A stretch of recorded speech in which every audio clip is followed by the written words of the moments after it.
Found a poem about going home to Wales, and at this point I'd like to ask Janet Carrico if she could read it again, because over the next few years there will be parts of it, or there will be some that are going back there, and Janet, at this time, she can read that poem.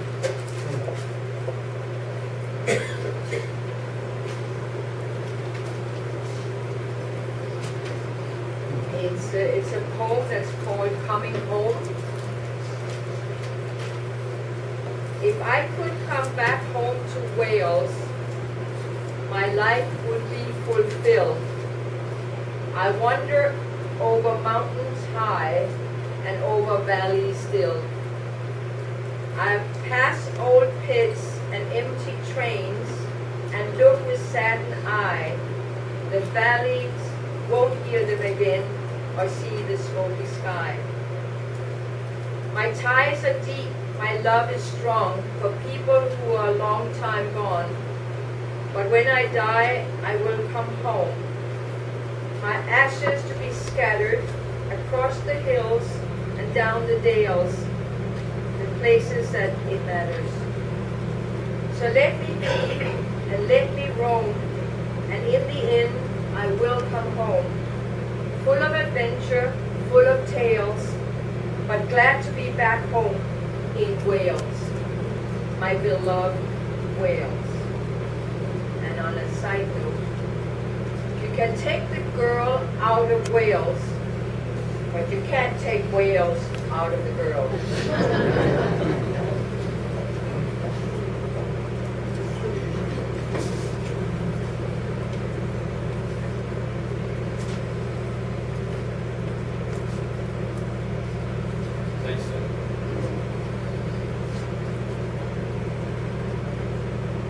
At this time, I would like to, if I could thank everybody who came today.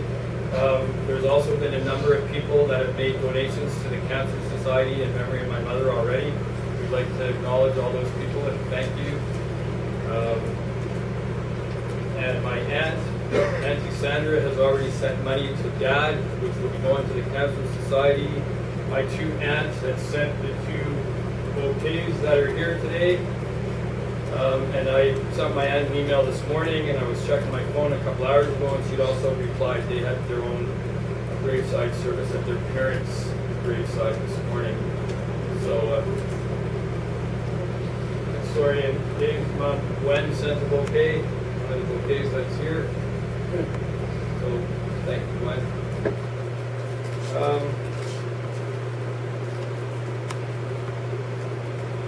At this time, I'd just like to ask Pastor Mark if he can come up and give some concluding remarks, and then we've got a song that we're going to sing right at the very end.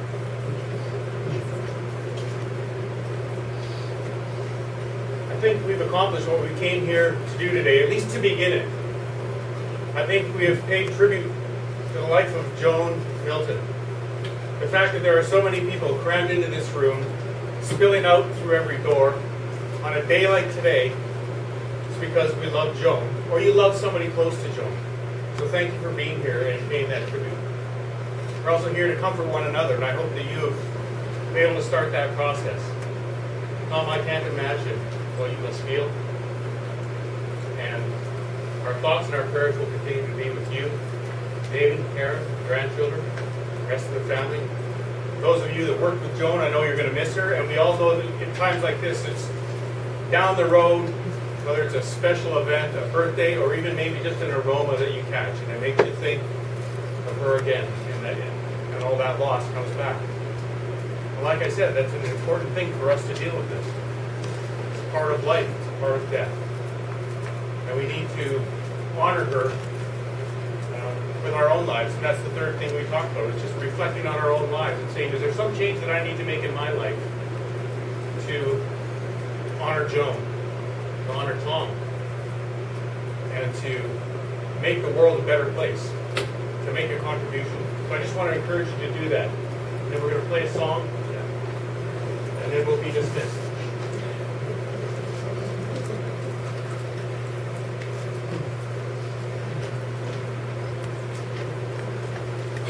Carol Lynn wrote this song, I guess, for the Second World War, and it's We'll Meet Again. Gary, was there, I know there was some words at the back.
Thanks, everybody.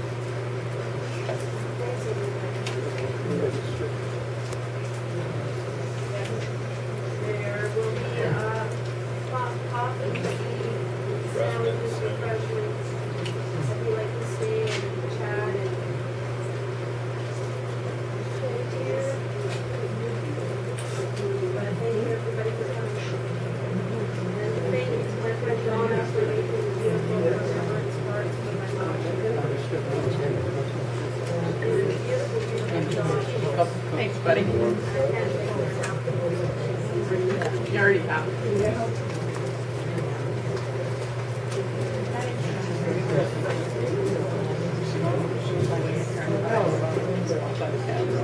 I've written a little tribute to Joan from the Girls at Muse.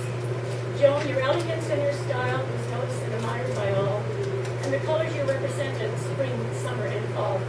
Our friendship was way too short, but our hearts were so close.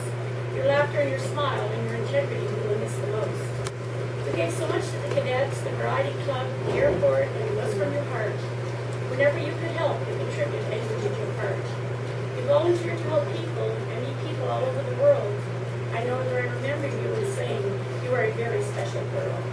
Your passion of travel, whether it was to visit family or a well-deserved cruise, the time you were away was always enjoyed and all options used. Our times at the coffee table was all about life's joys and life's strife. Truth, justice, loyalty, and honesty was your standard of life. Your chair will be empty as we sit at the table in the following days. We will always love you and think of you in so many ways. Every time I have to fold a fitted sheet, I wish you were here. As you would always say to me, give me that sheet. This is how you do it, my dear. You fought the hardest battle and was defended in the end. We love you and we will miss you. Rest in peace, our dearest friend.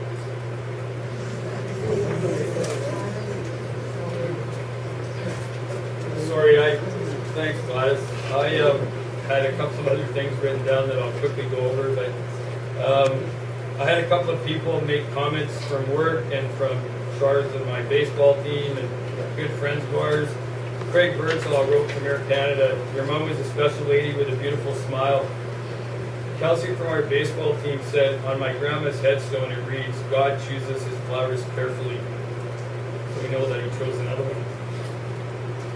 A good friend of ours, Laura Lee Couturier, had the pleasure of meeting actually both my mom and dad a couple of years ago at Shars' 50th birthday. And Laura Lee said she's one of the nicest ladies I've ever met. She was a classy lady, but young at heart. Heaven truly received another angel. And on that note,